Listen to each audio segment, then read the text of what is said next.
Dave Robinson, Hall of Fame linebacker, former Green Bay Packer, is with us here on Radio Row at Super Bowl 49. Right. 49. Right. You played in number one. Well, yeah. How has it changed? What was the atmosphere at number one like, projected now nearly 5 decades later? How different is it? If you call this the attitude or atmosphere, there was none in Super Bowl one. There was not a Radio Row like this. If you want to interview a ball player, you went to his hotel, sat down, and they had TV spot set up by the pool, and you interviewed him at the poolside. That was the only way you talk to a guy. And now this is tremendous.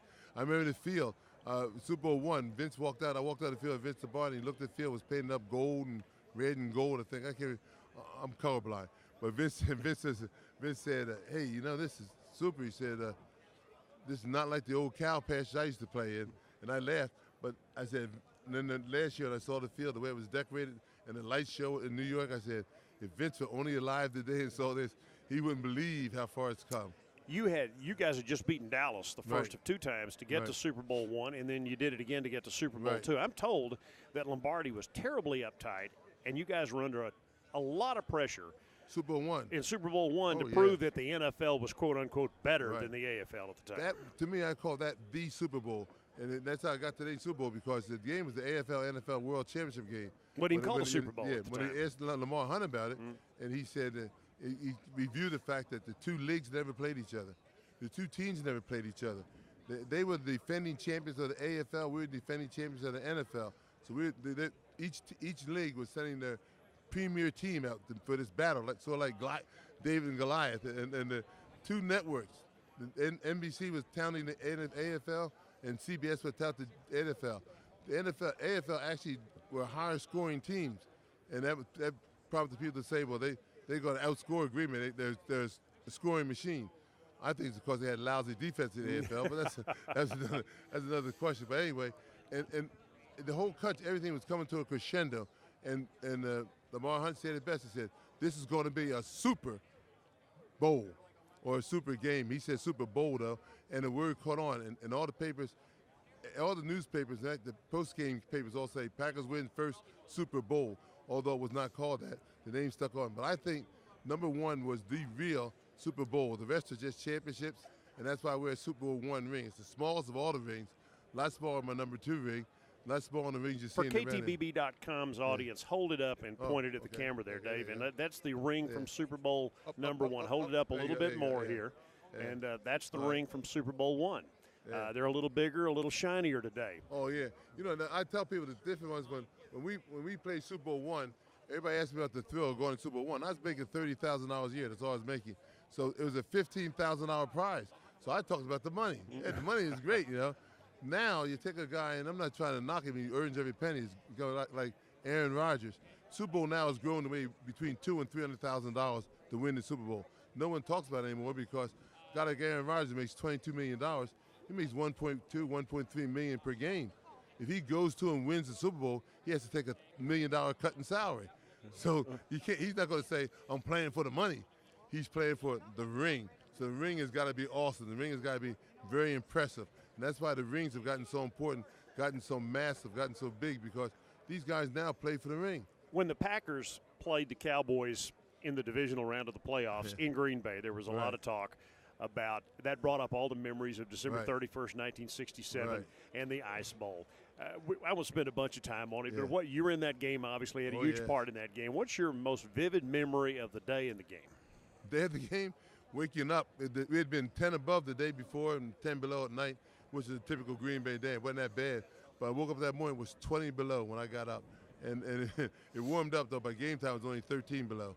But then it started cooling off as it went in the afternoon, and it was 18 below at halftime and 22 below when the game ended with a 30-mile-an-hour wind. And they said the chill factor between minus 57 and minus 69. It was just bitterly cold. And the conditions got worse as the day wore on, right? And even when the sun set, it just got terrible.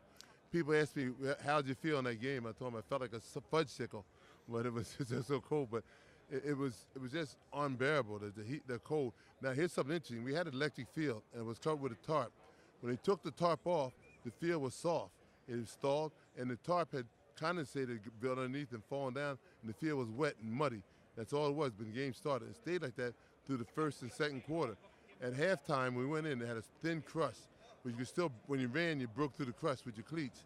While we're in the locker room, and hindsight's 20/20, they should have come out and covered that field to hold the heat in during halftime, which is a long halftime because it's a championship game. Then if they peeled it off, the field was been soft in the third quarter and maybe into the fourth quarter. As it turned out, that field continued to freeze and got thicker and thicker in the third quarter. And by the time the fourth quarter started, it was just like a skating rink.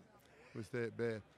Dave, was it I know you're coming at it from the Packer perspective. Right. Did Dez Bryant catch that ball? Was that a catch or no catch in the Cowboy game? No catch. The rules are very plain. If you have to have control of the ball and make a football move. Now, if he has control of the ball, when the ball hit the ground, it wouldn't have moved. He would have held it firm. When the ball hit the ground, it bounced out. So that means he didn't have control of the ball. At that point, it's no catch. Whether he made 2 or 3 moves or what happened, when that ball popped loose, no catch. And that's in the football. You got to maintain control through the catch. And he didn't do it because when it hit the ground, he lost it. Finally, if Seattle wins this week, they will have beaten Manning and Brady in back-to-back Super Bowls. You guys had great defenses in Green Bay. Right.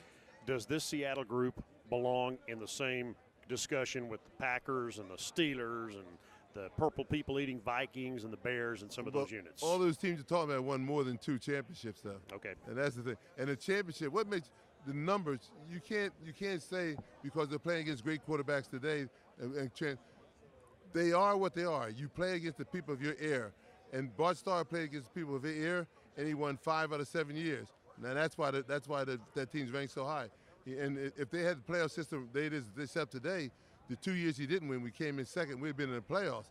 Knowing Vince Lombardi, we got in the playoffs, we'd have probably won 7 out of 7. That was just, things are different. But in our era, we won 5 out of 7. And now if Seattle wins 5 out of 7 in their era, then they're going to be equally as great. And if they can dominate this century, it'd be great. I would love to see it. Dave Robinson, Hall of Fame linebacker, Radio Row here at Super Bowl 49. Thank you, Dave. Hey, thank you, Bill. It's been a real pleasure. I have to talk to you. Tell everybody in Thailand I said hello. We will. Thank you.